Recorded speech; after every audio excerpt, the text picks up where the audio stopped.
म्हणजे म्हणजे हे की एवढं नाटक करण्यापेक्षा आपण श्रेयसलाच गेम मधून आउट करून टाकूया ना, थेट ढगात. म्हणजे ताराच्या हातात ही श्रीमंती आणि माझं तिच्याशी लग्न झालं मला आपण वाटून खाऊया ना. श्रेयसच्या बाबतीत पुन्हा असं काही बोललास, नुसता विचार जरी केलास ना तर जागेवर ठेवणार नाही तुला.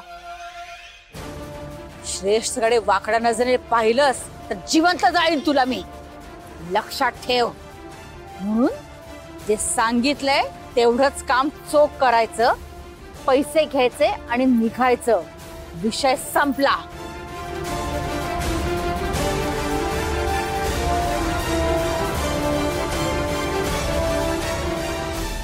असं आहे काय? चला, राजाचा जीव कुठल्या पोपटात आहे हे तर कळलं. वेळ आली तर ही दुखती नस दाबायची आणि गेम पलटायचा.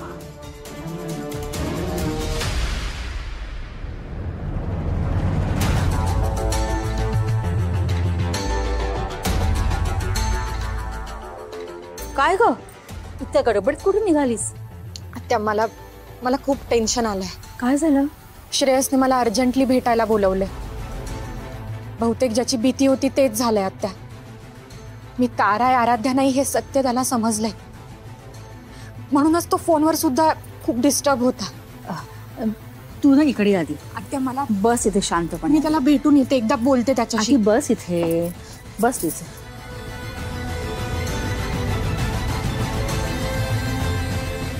काळजी करू नकोस, आधी पाणी पी.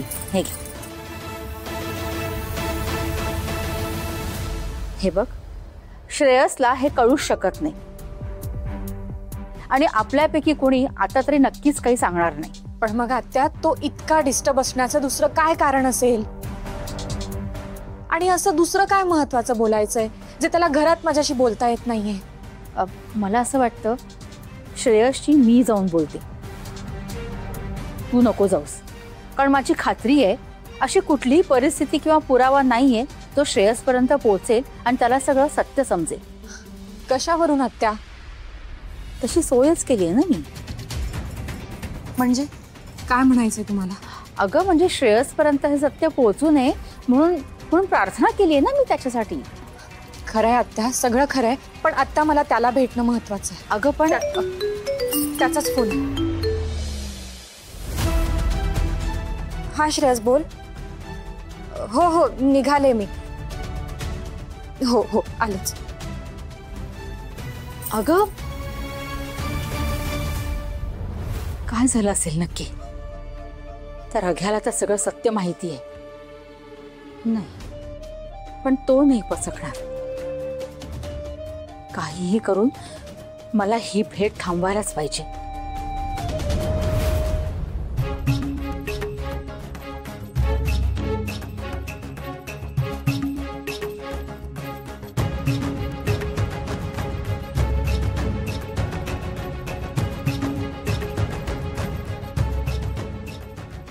श्रेयस, काय झालंय? मी आले. तू बोल ना प्लीज. काय झालंय सांग ना.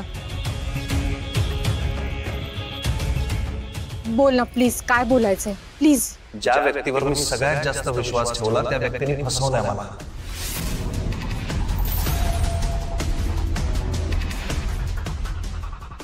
फसवलंय? तुला फसवलंय? पण तुला कसं कळलं श्रेयस तुला फसवलं गेलंय? अशा गोष्टी लपून राहत नाहीत आराध्या, कधी ना कधी समोर येतातच. मला कळणार होतच ते. मला ना आता हे सहन होत नाही.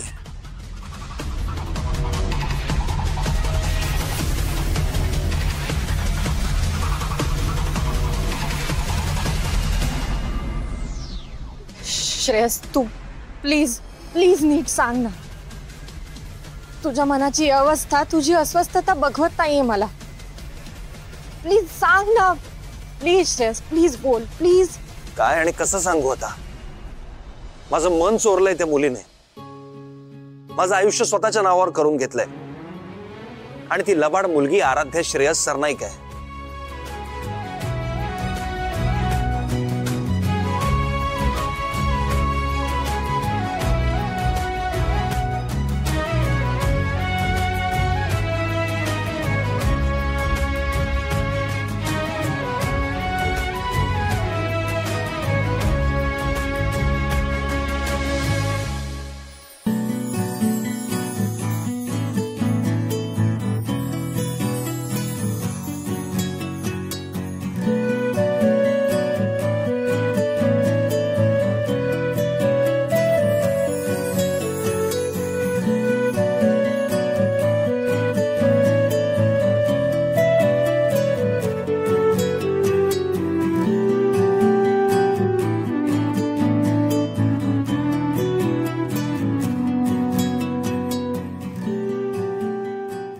आवडलं?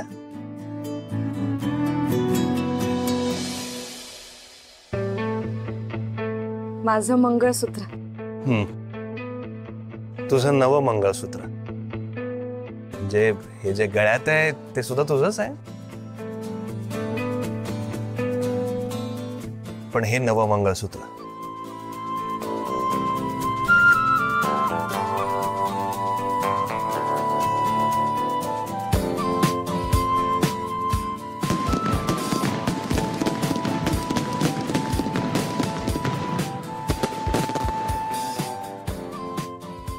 लग्नाआधी अशी एक पार्टी द्यायची होती तुला, आणि हे छोटस गिफ्ट द्यायचं होतं. मग हे अशा पद्धतीने घरी करता आलं नसतं ना, म्हणून थोडस खोटं बोललो. श्रेयस, अहो हो, पोचलोय मी. आपला नेम कधी चुकत नाही. बरोबर पोचलोय मी. अहो रग्या म्हणतात मला, रग्या. बर, मी इथे पोचलोय, पण आपले राघू मैना कुठे दिसत नाहीत. ते आता ते तुला दिसणार नाही तर काय मला दिसणार आहेत ते घरात बसून? तुझ्या कानाखाली आवाज काढला ना, त्याच वेळी तुझ्या डोळ्यात तेल घालायला पाहिजे होतं, म्हणजे सगळं कसं असं लख्ख दिसलं असतं. शोध त्यांना, तिथेच असतील. एक लक्षात ठेव, त्यांना एकमेकांशी बोलायला एकांत मिळता कामा नये. त्यांच्यात व्यत्यय आण, समजलं? हा, कळलं. फोन चालू ठेवा, बघतो मी.